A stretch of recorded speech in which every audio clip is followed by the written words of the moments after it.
మీరిప్పుడు సొసైటీలో ప్రెజెంట్ సమాజంలో ఎదుర్కొంటున్నటువంటి ఇబ్బందులు ఏమైనా ఉన్నాయా? చెప్పలేని అంటే ఒకటేనండి. నేను ఛానల్స్ ద్వారా క్లారిటీగా గడిచిన కాలంలో మా కుటుంబ వ్యవహారాలు ఏవైతే ఉన్నాయో అవన్నీ క్లారిటీగా జనానికి ప్రజలకు చెప్పాను. సో నా ఉద్దేశం ఏంటంటే ప్రజలే దేవుళ్ళని నమ్ముతా.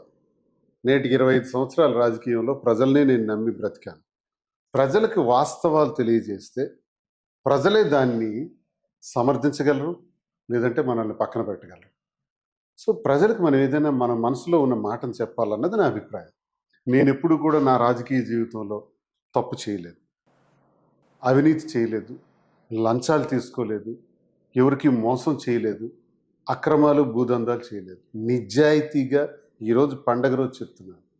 ఇంత ధైర్యం నాలో ఎలా వచ్చిందంటే నా నిజాయితీ నా ధైర్యం, మా నాన్న నేర్పినటువంటి నిజాయితీ. ఈరోజు పండగ రోజు, సంక్రాంతి రోజు పితృదేవతల ఆశీర్వచనాలు ఉంటాయి, వారు మన ఇళ్లలోనే తిరుగుతారండి. కాబట్టి నాన్న నేర్పినటువంటి, మా అమ్మ నేర్పినటువంటి సంస్కారం ఏంటంటే ఒకళ్ళకి ఇబ్బంది పెట్టకూడదు, ఒకళ్ళ కన్నీటికి మనం కారణం కాకూడదు, ఒకరి కంటిలో ఆనందానికి మాత్రమే మనం కారణం అవ్వాలి వీలైతే అని చెప్పినటువంటి మాటలే మా గుండెల్లో నిలిచిపోయాయి. అందుకే ఈ రోజు వరకు కూడా నేను ఈ సంక్రాంతి శుభవేళలో చెప్తున్నాను, నిజాయితీగా ఉన్నానన్న ధైర్యం, కాన్ఫిడెన్స్ ఎప్పుడు నాకు కాపాడుతుంటుంది. ఎందుకంటే నేను తప్పు చేయలేదు. So I don't want to bow down my head before anybody. ఎవరి ముందు తలంచాల్సినటువంటి అవసరం నాకు రాలేదు, రాదు. తప్పు చేయని వాడికి ఉండే కలేజా ఇది. అయితే ఇంత బాగా ఉన్నటువంటి మాకు చిన్న అపశృతులు, జీవితం కదా ఇలానే ఉంటుంది. పెళ్ళై 28 సంవత్సరాల తర్వాత ఒక ఇబ్బంది వచ్చింది. ఆ ఇబ్బంది ఏంటంటే ఈర్ష్య, అసూయ, ద్వేషాలు.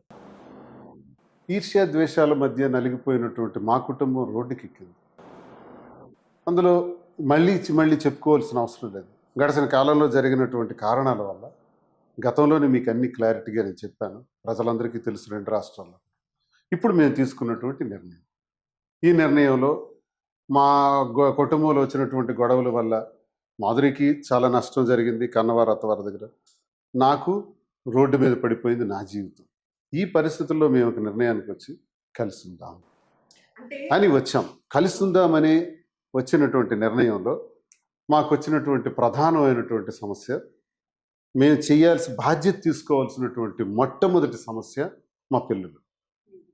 అందుకే నేను ఎప్పుడు చెప్తున్నాను, ఈరోజు కూడా స్పష్టంగా మనస్ఫూర్తిగా చెప్తున్నాను, మాకు 5 పిల్లలు. 5 పిల్లలకి కూడా కంటికి రెప్పలా చూసుకోవాల్సిన బాధ్యత మా ఇద్దరికీ ఉంది.